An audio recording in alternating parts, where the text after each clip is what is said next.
Trump mocked Obama's Harvard law degree, tossing out insults with trademark swagger.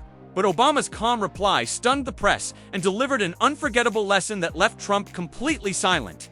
The moment unfolded in the Grand Hall of the National Constitution Center in Philadelphia during a historic televised forum where the two defining political figures of the 21st century faced each other. Because I was going around 3-4 months ago screaming, this system's rigged. Then I started winning by so much that it didn't matter whether or not it was rigged. The things that has distinguished us in the past has been this basic idea. The atmosphere had become a simmering cauldron of political tension. The moderator had just raised a question about expertise and education in modern leadership, a topic that instantly tightened the room. Trump, visibly irritated by anything academic, seized the moment. "You know," he began, his voice slipping into that familiar booming drawl as he waved off the moderator. "These so-called experts in Washington are the reason we've been failing for years.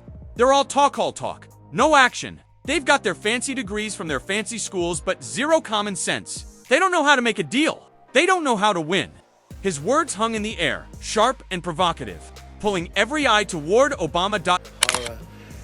That he's left us, the stupidity of the transactions that he made, ineffective a president he was so ineffective. Trump swept his hand toward Obama with a dismissive flick. "Look at Barack here," he said, voice dripping with mock admiration. "He's got the Harvard law degree, very fancy. He was the professor. But what did he actually do for 8 years? He talked. He gave speeches, beautiful speeches, sure, but the country was a mess. I build things. I get things done." He leaned into the microphone, a cruel smirk stretching across his face. The moderator looked horrified and tried to step in, but Trump raised a hand, stopping him. He believed wrongly that he had just landed the final blow. Obama didn't get angry. He didn't flinch. He simply met Trump's stare with a long, steady silence, his expression calm, almost sorrowfully clear. The crowd's uneasy laughter faded, followed by a tightening hush. Only then did Obama lean forward. "You're right about one thing, Donald," he began, his voice measured and effortlessly steady. "I did go to Harvard, and yes, I'm proud of that law degree." He paused, letting the room breathe with him. "But you and I seem to have a very different understanding of what that piece of paper really means." His tone signaled that the real lesson was only beginning. We needed a leader with the character to put politics aside and do what was right.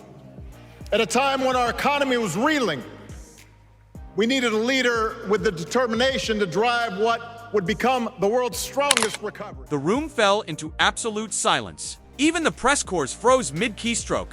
"You see," Obama said calmly, "you mocked that degree because, to you, a university name is just a brand. A sticker you can buy. A logo you slap on a building to make it look more valuable? An elite club you assume you belong to by birth?" He leaned in slightly, his voice tightening with quiet conviction. "When I went to Harvard, I wasn't born into a real estate empire. I didn't have a father to co-sign my loans. I earned my place there the hard way." It'll be a tight race in a closely divided country. A country where too many Americans are still struggling. It was the only way a young black man with a funny name, no money, and no powerful connections could earn even a seat at the table, let alone begin challenging the system of power and privilege you were born into and have spent a lifetime exploiting. The air in the hall grew thin, almost trembling. This was no longer a political exchange. It had shifted into something far heavier, a moral indictment delivered with surgical calm. "You spent your life learning how to work the system," Obama continued, his voice now a quiet, devastating blade. "I spent my life learning how to change it. That's the difference. That's what my Harvard law degree represents." He paused, giving the moment weight. "It's not a symbol of being elite. It's a symbol of what is possible in this country. It stands for the very American dream that you and I, sir, seem to understand in profoundly different ways." The effect was instant and overwhelming. For a fraction of a second, the hall was frozen in absolute silence. No whispers, no shifting chairs, not even the clicking of reporters' keyboards. And then it began. A deep, rising wave of applause, starting from the back rows and moving forward like a slow, unstoppable tide. It wasn't the loud, frantic cheering Trump typically drew from his crowds. This was different. It was thunderous, deliberate, sustained, the kind of applause that carries meaning. The kind that comes from people who know they have just witnessed something important. The press corps sat stunned, many with their hands hovering uselessly above their keyboards, unsure how to even begin describing what they had just seen. The moderator stared in disbelief, mouth slightly open. As though he had forgotten the next question on his card, the camera locked onto Donald Trump's face. The smug, taunting grin he'd worn moments earlier had evaporated.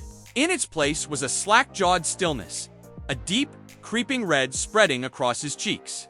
The man who prided himself on always having the last, loudest word suddenly had none at all. He wasn't just interrupted, he was dismantled. Cornered by a truth he hadn't anticipated and couldn't counter, his crude insult had not only failed, it had been turned inside out, repurposed into the setup for a patriotic lesson on integrity, education, and the real promise of America. In that moment, Trump was no longer the brawler dominating the stage. He was simply a loud man in a very quiet room.